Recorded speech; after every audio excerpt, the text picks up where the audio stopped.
Hello दोस्तों, देखिए मैं आज आपको एक 5 नंबर जो सवाल एग्जाम में निश्चित रूप से आएगा उसको भी मैं सिर्फ बताऊंगा। ये 2 नंबर सवाल जो है इस टाइप का सवाल निश्चित रूप से आपको आने वाला है, तो इसे आप सिर्फ क्लियर कर लीजिए। आपको 5 नंबर फिक्स है। सवाल है हमारा 4 सेंटीमीटर, 5 सेंटीमीटर और 6 सेंटीमीटर भुजा वाले त्रिभुज की रचना कीजिए और फिर इसके समरूप एक अन्य त्रिभुज की रचना कीजिए जिसकी भुजाएं दिए हुए त्रिभुज के संगत 2/3 गुनी हो।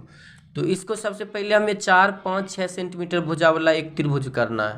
तो इसमें बीच वाला जो पार्ट है 5 सेंटीमीटर, इसकी पहले हम क्या करेंगे, रचना कर लेंगे। तो 5 सेंटीमीटर क्या करेंगे, 5 सेंटीमीटर हम यहाँ पर खींच लेते हैं। सबसे पहले ये रहा हमारा 5 सेंटीमीटर, यहाँ से 1 से 5, ये रहा 5 पर स्टॉप इसको कर देंगे, राइट। ये हो गया आपका कितना, 5 सेंटीमीटर, ये आपका हो गया।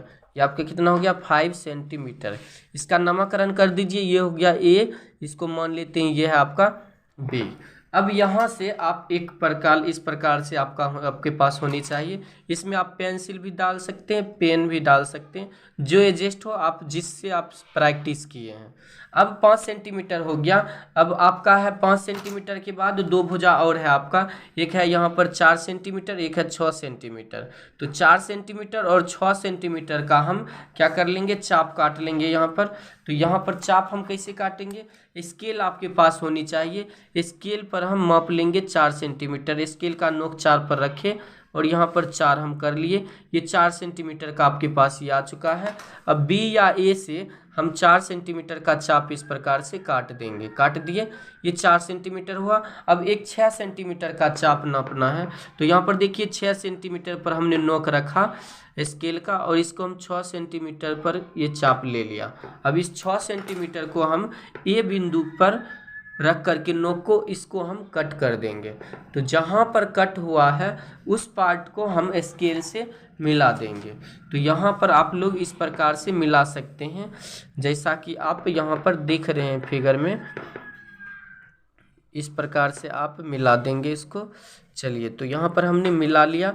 ये हो गया आपका कितना, 6 सेंटीमीटर और ये आपका है 4 सेंटीमीटर।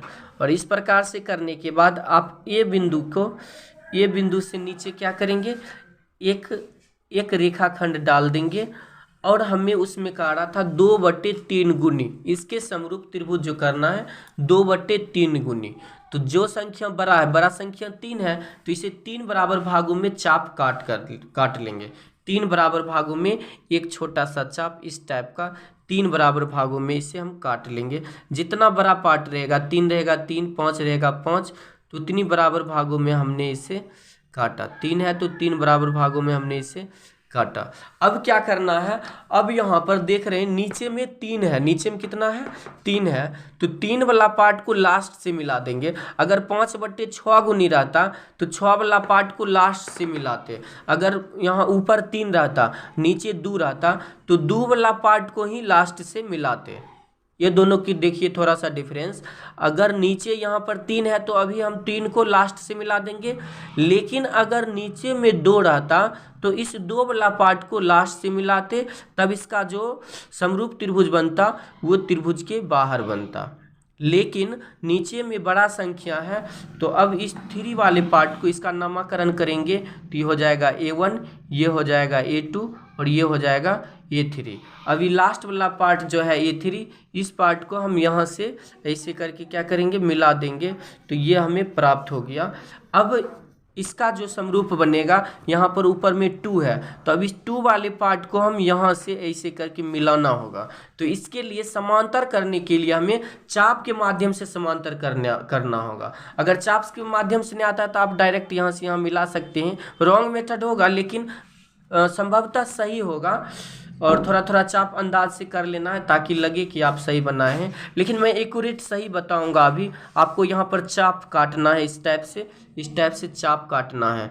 जितना कोण से चाप काटा उतना ही हम A2 से, जहाँ से यह काटन बनाना है हमें समरूप, उतना ही का हम एक क्या करेंगे, पूरा चाप काटे, पूरा चाप लेंगे।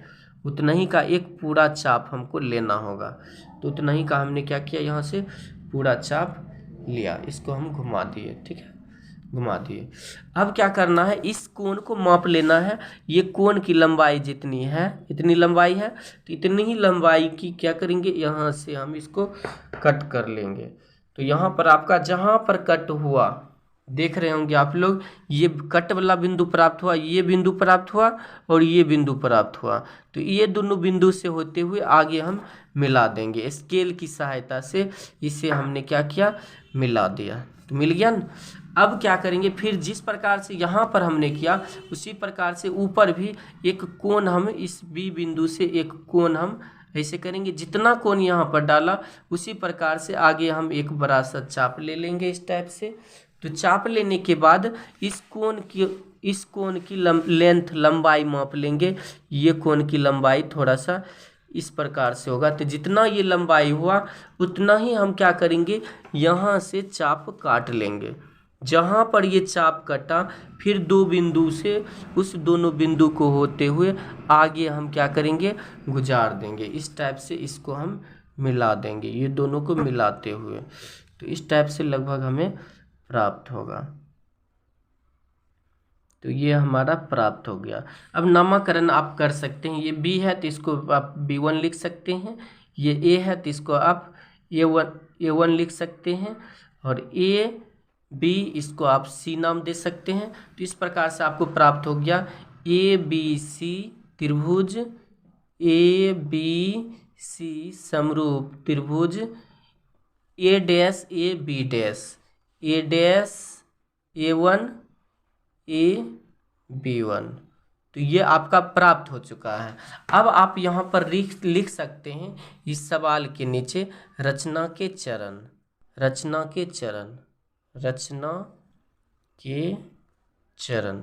तो रचना के चरण में आपने जो जो किया वो डाल सकते। पहला काम किया क्या, ए बी एक 5 सेंटीमीटर रेखाखंड खींचा, ए बी 5 सेंटीमीटर लंबा रेखाखंड खींचा, लंबा रेखाखंड खींचा। उसके बाद क्या किया, दूसरी बात आपने ए से 6 सेंटीमीटर चाप काटा, ए से ऊपर 6 सेंटीमीटर चाप काटा। उसके बाद क्या किया, बी से 6 सेंटीमीटर वाले चाप की ओर चाप काटा। तीसरा पॉइंट हो जाएगा आपका, बी से 6 सेंटीमीटर वाले चाप पर 4 सेंटीमीटर का, ये आपका 4 सेंटीमीटर यहाँ पर लिख सकते हैं, 4 सेंटीमीटर का चाप काटा, चाप काटा।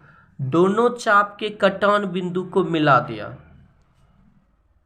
चौथा पॉइंट लिखेंगे 4 सेंटीमीटर एवं 6 सेंटीमीटर वाले चाप के कटान बिंदु को क्या किए, ए से सी, बी से सी को मिलाया। ठीक है, इस प्रकार से हमने क्या किया, मिलाया। उसके बाद ए से एक्स, एक लंबा रेखाखंड नीचे लिया। पांचवा हम लिख लेंगे ए से नीचे एक्स तक लंबा रेखाखंड लिया। ठीक है, उसके बाद छठा लिख सकते हैं, उसे 3 बराबर भागों में बांटा, 3 बराबर भागों में बांटा। सातवां लिख सकते हैं कि A3 से यहाँ पर ये किए, A3 से एक चाप काटा, इसके समरूप एक और चाप काटा, उस दोनों बिंदु को आगे B1 से मिलाया, फिर ये पार्ट को मिलाया। यानी 5, 7 या 8 जितना आपसे हो सके संभव रचना के चरण उतना तक लिखेंगे।